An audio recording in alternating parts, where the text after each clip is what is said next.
When is this crossover happening? Around August, not an official date, just around August. Okay, around August, the most ambitious crossover since at least the last time there was a crossover is airing on Disney Channel. My name is Tom, and one of my favorite shows on television at this moment is Milo Murphy's Law. And in August, there will be a crossover event between Milo Murphy's Law and Phineas and Ferb. Now, for those of us familiar with the world of Milo Murphy, we won't think twice about how or why this makes sense. However, Milo Murphy's Law, despite being a very well-received show, doesn't have the popularity that its predecessor, Phineas and Ferb, did. So as a result, from the outside looking in, this might seem like a bizarre mashup fishing for ratings, but it actually makes a lot of sense and ties perfectly into the canon of Milo Murphy's Law. The first thing you should know, if you don't already, is that Milo Murphy's Law is made by Dan Povenmire and Swampy Marsh, while Phineas and Ferb is made by Swampy Marsh and Dan Povenmire. So when you connect the dots, the creators are the same people. As an added bonus, the same team that made Phineas and Ferb is the team working on Milo Murphy's Law, for the most part at least. It's very rare that a show's staff will stay exactly the same for that long, but if they have, that's really impressive, honestly. The next thing you should know is that because it's the same people working on it, the two shows exist in the same universe, and I assume the same city as well. There are some connections that have been made between the shows in the past too, like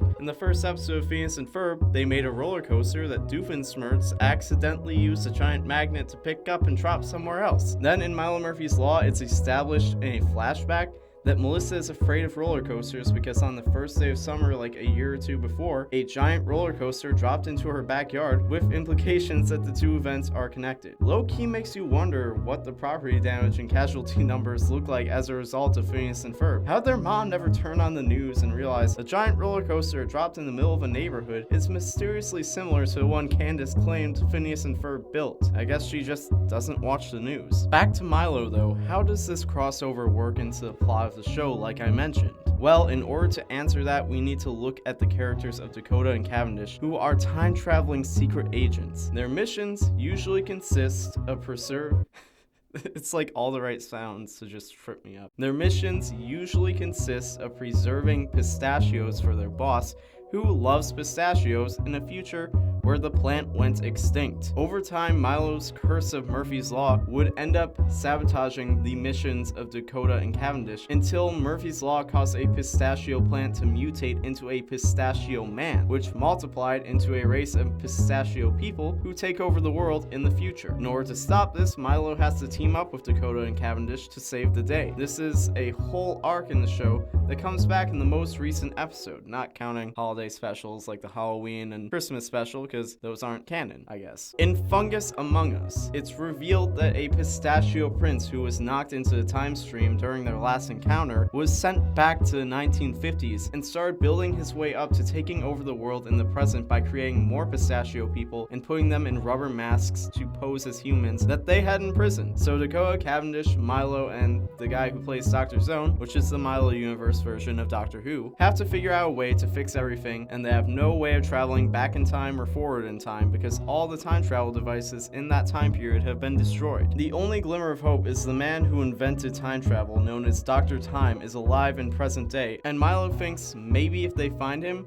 he can help them develop a time travel device they can use 12 years before time travel is actually invented. So they go to his address and find Dr. Doofenshmirtz, officially connecting the Milo Murphy's Law universe to Phineas and Ferb. Now, I personally, and this is just speculating, I think that Phineas and Ferb had something to do with the discovery of time travel in this timeline. Maybe it was a collaborative effort between the two parties, especially considering it's canon that Ferb would start dating Doofenshmirtz's daughter, Vanessa, so maybe they moved in with him and Doofenshmirtz started developing time travel with the help of Ferb and maybe even Phineas as well. This is all just a theory, but it makes sense though. As cool as it would be to have Doofenshmirtz get a W for once on his own, it just seems more likely that Phineas and Ferb would at least have a hand in the process. I guess we'll find out in August though, when this special finally airs. By the way, this is also the debut for Milo Murphy's Law on Disney's main channel as opposed to being on Disney XD. So this is going to be a big event for the show to set the stage for what it could be moving forward as a main channel show. I'm just gonna close this video by encouraging you guys to watch this crossover special,